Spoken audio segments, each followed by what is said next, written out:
6-year corruption trial. In a video statement released minutes after submitting his pardon request, Netanyahu says that ending his trial is essential for Israel's national interest. Netanyahu notes that judges recently ordered him to testify 3 times a week and says a letter from U.S. President Donald Trump urging Herzog to grant the pardon also influenced his decision. Netanyahu claims serious crimes were committed in building the case against him and says his personal wish is to clear his name, but argues that Israel's security and diplomatic challenges require the trial to end. אזרחי ישראל היקרים, פעם אחר פעם נבחרתי בבחירות דמוקרטיות וקיבלתי את האמון שלכם להמשיך לכהן כראש ממשלת ישראל בראש וראשונה כדי לממש יעדים היסטוריים אלה. מטעמים אלה הגישו היום עורכי דיני בקשה לחנינה לנשיא המדינה. אני מצפה שכל מי שטובת המדינה לנגד עיניו יתמוך בצעד זה. And now joining us to discuss this latest development is Alex Treiman, the CEO and Jerusalem bureau chief at the Jewish News Syndicate. Alex, thank you so much for joining us. To start, what is your take on this pardon request from the Prime Minister, and do you think that the president will be granting this pardon?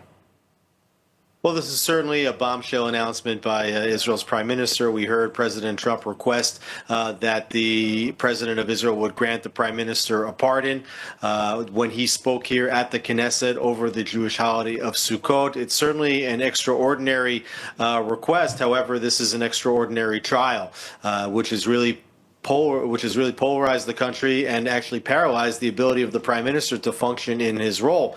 Right now, the prime minister is in the cross-examination phase of the trial that's expected to last until the late into 2026, and the prime minister is being requested to testify 4 times per week while trying to run the affairs of state during a very difficult security period in the state's history. So we have to see if the president will do it.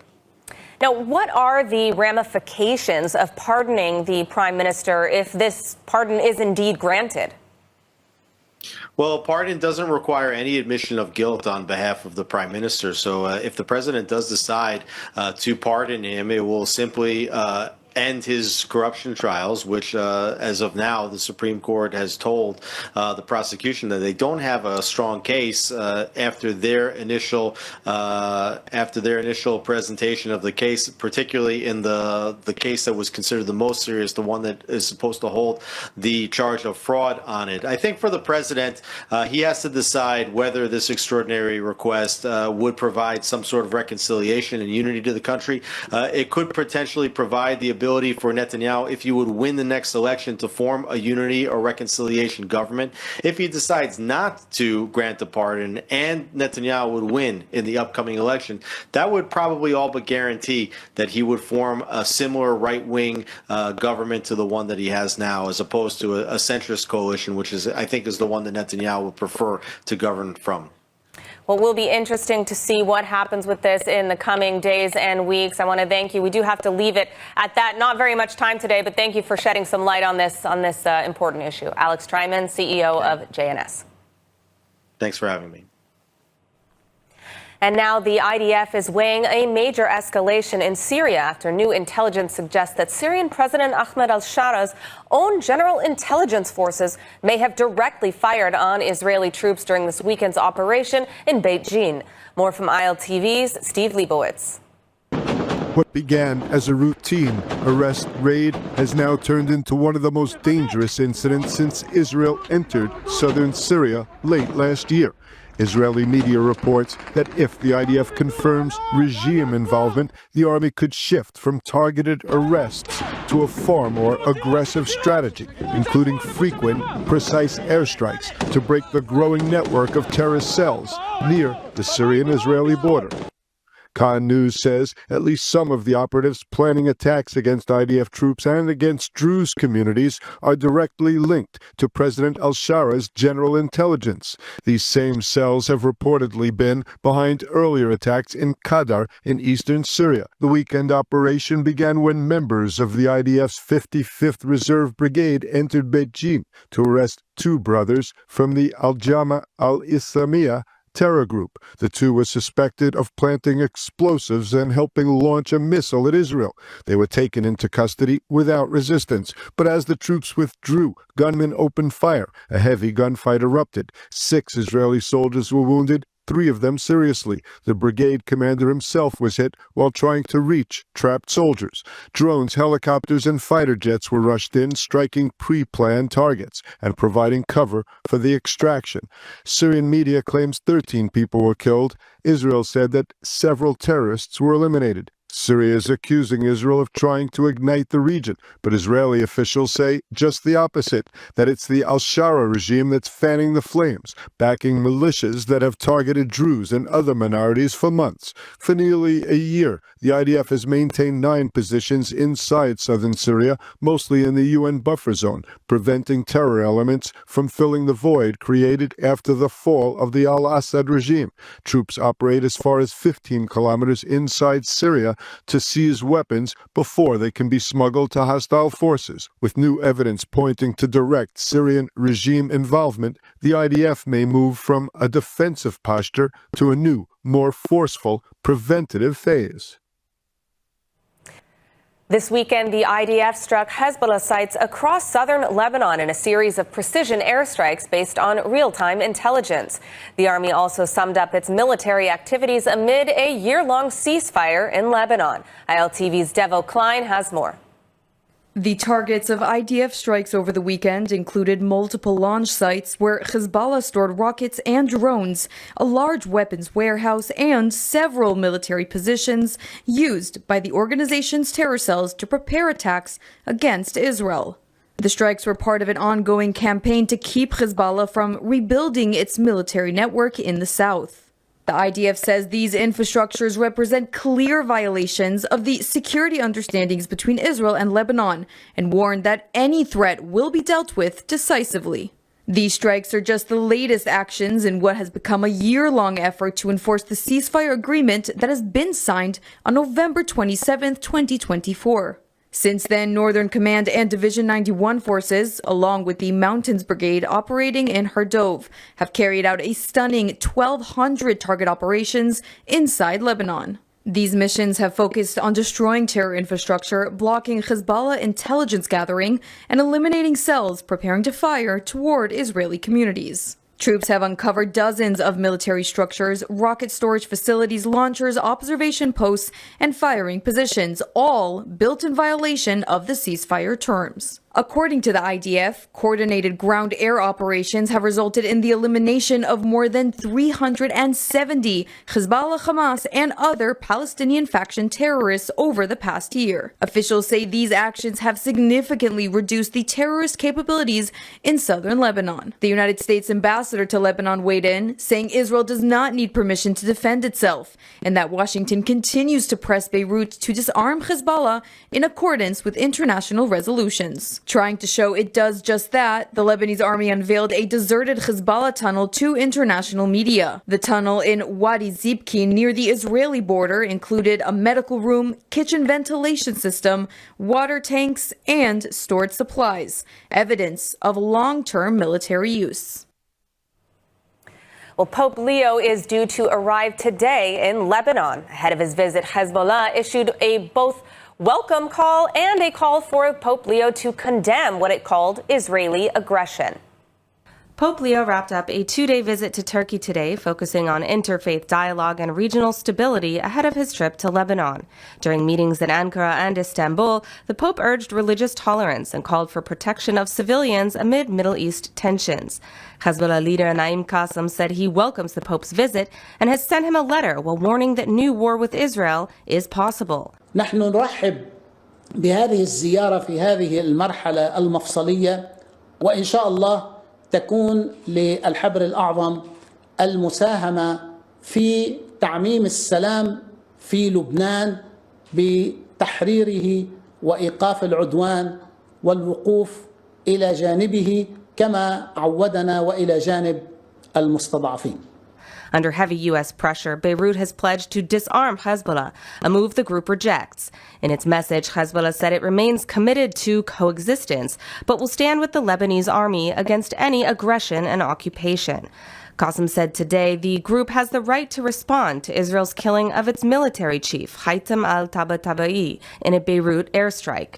Qasem called the strike a blatant aggression and warned that Hezbollah will choose the time and place of its response. والموقف الذي أعلنه في مواجهة استشهاد الشهيد السيد أبو علي رضوان الله تعالى عليه وإخوانه هذا اعتداء سافر وجريمة موصوفة من حقنا الرد سنحدد التوقيت لذلك. Hezbollah is under intense pressure to refrain from a response to the Israeli killing of its military chief after the Pope leaves Lebanon. The scope of the response could determine the fate of the year-long U.S. brokered ceasefire deal in Lebanon. Well, joining us now to discuss these ongoing skirmishes in the region is Colonel Rich Outzen, a senior fellow at the Atlantic Council. Colonel Outzen, thank you so much for joining us today. Always a pleasure to have you on. Let's start with the Pope's visit to Lebanon. He just wrapped up a recent visit to Turkey, now Lebanon. What is the significance of this visit at this time? Well, coming as the first visit for Pope Leo to the region, I think it shows that he's going to be very focused on different regions, Africa, the church in Asia, that the fate of the small vestigial Catholic communities in the Middle East matters a great deal to him. So he is going to be very engaged with the U.S. government. As you know, he's by origin an American Pope. I think he's going to be engaged with Israel and with the governments of the region to make sure that the right of people to practice their Catholic faith and Christian faith is preserved, but also that the physical presence of these very small, fragile communities is protected. I think it's a very big statement of his priorities, and he's going to be in the seat for a while, so that's significant for all the countries that have large Catholic communities. Now, Hezbollah, switching gears a little bit, has been rearming, as we know, in violation of the ceasefire pretty much throughout this ceasefire time, and the IDF has been responding militarily. How does the United States see this issue, and do you anticipate that there will be further escalation in Lebanon? I do, unfortunately. You may know I was in Israel in 2006 serving on active military service, so I got to see that Lebanon war unfold, and it's the unfortunate dynamic that the government of Lebanon does not fully control its borders, and all the armed forces does not have a monopoly of force in its area. President Trump is unequivocal in his desire for peace in the region and for these ceasefires to hold, but he's a pragmatic man. And at the end of the day, when you have a group like Hezbollah that is outside of full government control, you're going to have to enforce what in Israel my friends referred to as the rules of the game. And that means that every time they start to launch rockets and build up militarily on the border, there's going to have to be strikes and there's going to have to be attacks on the command and control. So I think that's not incompatible with the long-term trajectory to peace, but Israel would be foolish not to do these things and just to allow another buildup on its borders. We saw that in 2006. All right, moving on to Syria, we know that the United States is very much prioritizing a security agreement with Syria and Israel. That's their goal. What's your take on this most recent event in Syria with forces of al-Shara allegedly having some involvement in some of these recent attacks on the IDF during a counter-terror operation? Well, especially in the south of Syria is an area of great sensitivity for Israel. This is a very delicate balancing act for Shara. Shara, on the one hand, was brought into power by pretty hardline Islamist and nationalist forces, militias. And so on the one hand, he would lose faith if he's not seen, or face if he was not seen as protecting Syrian territory, and Israel's sort of raids into Syria and presence in southern Syria is problematic in terms of keeping his coalition together. At the same time, he clearly does not want to get into a toe-to-toe with the IDF, nor are his forces capable of doing that. When we've seen this previously, as happened with the Druze communities and some of the fighting where his forces got involved as opposed to local militias, he pretty quickly pulled them back and said, I really don't want to get into a situation where we're getting airstrikes from the Israeli Air Force. So I think it's probable because he does not have full control over all the militias and even the entire state apparatus yet that there'll be continued incidents like that. But I'm pretty certain that he does not want to go to a full military confrontation with Israel, that he would certainly lose and that would destabilize a very fragile situation that he has in Damascus. Well, let's hope that the U.S. can pressure al-Shara and the relevant parties into an agreement that works for both sides. We do have to leave it there, but I want to thank you for joining us today, Colonel Rich Outzen. Good to be with you. Thanks. Step into the story of Israel's heartland with Blessed by Israel, where every purchase connects you to the land, the people, and the promise. Taste the sweetness of the promised land in their delicious honeys, or wear the story of the land close to your heart with the stunning Special Places of the Land necklace. Behind each product is a family, pioneers living in Judea and Samaria, crafting beauty and goodness from the soil of the Bible. When you buy their creations, you're not only receiving something extraordinary, you're investing in Israel's future, helping small businesses thrive and communities grow strong. Join a movement that celebrates faith, resilience, and hope. Visit blessedbyisrael.com and use ILTV special code BLESSISRAEL, that's BLESSISRAEL,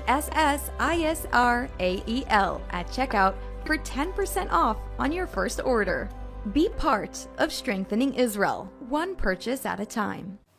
It's day 786 of the war in Gaza, and there were more clashes over the weekend as the uneasy truce has yet to transition into phase 2 of the Trump plan in Gaza. The IDF says 4 Hamas terrorists were killed overnight after they emerged from a tunnel in Rafah, and they may include senior commanders. The men were identified coming out of a subterranean passage and were immediately eliminated by troops coordinating with the Air Force. The IDF assessment says the dead could include the Hamas battalion commander for Rafah's Janina neighborhood, his deputy, and a company commander. The army says about 40 terrorists have been killed in recent weeks as pressure on the tunnel network forces operatives above ground. Southern Command troops remain deployed under the ceasefire terms and will continue targeting any immediate threat. Earlier, the IDF says it killed 3 Palestinians who crossed the yellow line, marking the military's withdrawal in 2 separate incidents in the southern Gaza Strip. In the first incident, the military says 2 suspects were identified by Kfir Brigade troops in the Khan Yunis area, carrying out suspicious activity on the ground and approaching the forces in a way that posed an immediate threat. The Israeli Air Force struck and killed the pair to remove the threat, the IDF said. In another incident, the IDF said troops of the Nachal Brigade identified a terror operative who crossed the yellow line in the Rafah area and approached the forces. Now, despite Hamas violations, a spokesman for Qatar's foreign ministry said Israel should not be able to delay the move to the next stage of the ceasefire plan on the grounds that the bodies of 2 hostages are still held in Gaza. In an interview on Al Arabi Al Jadid, Majed Al Ansari says the current endeavor for Qatar and its partners in the region is to move from the first phase to the second phase of the plan and thus achieve a sustainable peace that can comprehensively end the state of war in the Gaza Strip, he adds. There are significant challenges, but the focus now is on maintaining the truce long enough to reach a political solution. Well, in Tel Aviv, what may be the final hostages rally took place last night at Hostage Square. After more than 2 years of weekly demonstrations, the Hostages and Missing Families Forum says it is scaling back activities. Only 2 deceased hostages taken on October 7th remain in Gaza, and families say they will continue pressing mediators until both are brought home. Our correspondent India Naftali reports from Tel Aviv. India, what can you tell us? Yes, Emily, nearly all of Israel's hostages have now been returned, and that means the mass demonstrations we've seen for years already are starting to slow down. Now, it doesn't mean the last 2 hostages are any less important. It means the families who have led this movement for more than 2 years are finally getting a small reprieve from the exhausting work of organizing these rallies, and they're now shifting their energy and resources to directly help those families who are still waiting. Last night, hundreds came to Hostages Square for what could be the last time. For many Israelis, this rally has been a weekly ritual of grief, unity, and pressure on Hamas and the Israeli government. For more than 2 years, this square in central Tel Aviv has been the center of Israel's campaign to bring the hostages home. The remaining hostages include police officer Ran Gavili, who was killed defending Kibbutz Alumim, and Thai agricultural worker Sudisak Riddalag, murdered in Kibbutz Be'eri. Both were abducted into Gaza, and their remains have not yet been returned. Families say they feel mocked by Hamas and are urging international mediators not to move to any further stage of ceasefire talks until the last 2 hostages come home. Many here say the rallies cannot end until the mission is complete. One grieving father explained how they will keep going. We will continue on a week-to-week basis, think what is the best alternative and actions in order to bring back Ran Gvili and the Thai citizen Ran Tilak in order to keep the pressure and the awareness on the topic. We will keep doing these types of demonstrations, rallies in different parts of Israel, and we always said from the beginning, all for one, one for all. And we will continue to do so until we get those two remaining hostages back to their families. Emily, we are now closer than ever to seeing all of the hostages returned. It's going to be a huge moment when it happens, and will be the first time in a very long time that there are officially no hostages in Gaza. Now, Prime Minister Netanyahu met on Friday with the family of Ran Gvili, the last Israeli hostage whose remains are held in Gaza. According to the Prime Minister's office, Netanyahu praised the Gvili family's dignified and steadfast conduct and reiterated Israel's commitment to return all hostages, living and deceased. Back to you. All right, thank you, India, for that update. The week-long IDF anti-terror op in northern Samaria has come to an end. The IDF and Shin Bet have withdrawn from the city of Tubas after a 4-day counter-terror operation in the northeastern West Bank. The army is contending with continuing extremist Jewish violence. ILTV's Steve Leibowitz has more. Israeli forces pulled out of Tubas, Aqaba, and Tayassir after earlier leaving Tamun and the Farah refugee camp. According to Wafa, troops detained or questioned about 200 Palestinians, with 10 still in custody. The IDF said troops searched hundreds of buildings and arrested several terror operatives and arms dealers. The military says it will continue operations to prevent terror infrastructure from taking hold in the area. Further south, in the village of Al-Loz, the IDF declared a closed military zone after a Jewish extremist attack wounded several Palestinians near Bethlehem. The attack reportedly left several Palestinians wounded, including one shot. Troops and police were dispatched following reports of a violent confrontation between Israelis and Palestinians. The army said there were reports of stone throwing and of gunfire directed at Palestinians. The IDF said soldiers used riot dispersal means and declared a closed military zone. And 3 members of Yamam, the undercover counterterrorism unit of the Israel Border Police, including an officer, were questioned over their suspected involvement in the Jenin incident, in which 2 wanted terrorists were shot dead. The investigation was initiated following recorded footage that appears to show the terrorists being shot after allegedly surrendering and exiting unarmed from a building surrounded by security forces. The Department for the Investigation of the Police announced that it opened a criminal probe into the incident. And now let's take a look at the weather. Prime Minister Netanyahu has submitted a request to President Herzog asking for a pardon that would end his 6-year corruption trial. In a video statement released minutes after submitting his pardon request, Netanyahu says that ending his trial is essential for Israel's national interest. Netanyahu notes that judges recently ordered him to testify 3 times a week and says a letter from U.S. President Donald Trump urging Herzog to grant the pardon also influenced his decision. Netanyahu claims serious crimes were committed in building the case against him and says his personal wish is to clear his name, but argues that Israel's security and diplomatic challenges require the trial to end. אזרחי ישראל היקרים, פעם אחר פעם נבחרתי בבחירות דמוקרטיות וקיבלתי את האמון שלכם להמשיך לכהן כראש ממשלת ישראל בראש ובראשונה כדי לממש יעדים היסטוריים אלה. מטעמים אלה הגישו היום עורכי דיני בקשה לחנינה לנשיא המדינה. אני מצפה שכל מי שטובת המדינה לנגד עיניו יתמוך בצעד זה. And now joining us to discuss this latest development is Alex Treiman, the CEO and Jerusalem bureau chief at the Jewish News Syndicate. Alex, thank you so much for joining us. To start, what is your take on this pardon request from the Prime Minister, and do you think that the president will be granting this pardon? Well, this is certainly a bombshell announcement by Israel's prime minister. We heard President Trump request that the president of Israel would grant the prime minister a pardon when he spoke here at the Knesset over the Jewish holiday of Sukkot. It's certainly an extraordinary request. However, this is an extraordinary trial, which is really which has really polarized the country and actually paralyzed the ability of the prime minister to function in his role. Right now, the prime minister is in the cross-examination phase of the trial that's expected to last until the late into 2026, and the prime minister is being requested to testify 4 times per week while trying to run the affairs of state during a very difficult security period in the state's history. So we have to see if the president will do it. Now, what are the ramifications of pardoning the prime minister if this pardon is indeed granted?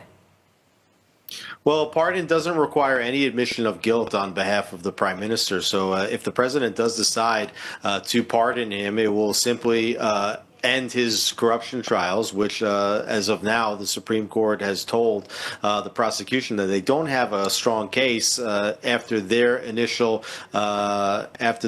presentation of the case, particularly in the case that was considered the most serious, the one that is supposed to hold the charge of fraud on it. I think for the president, he has to decide whether this extraordinary request would provide some sort of reconciliation and unity to the country.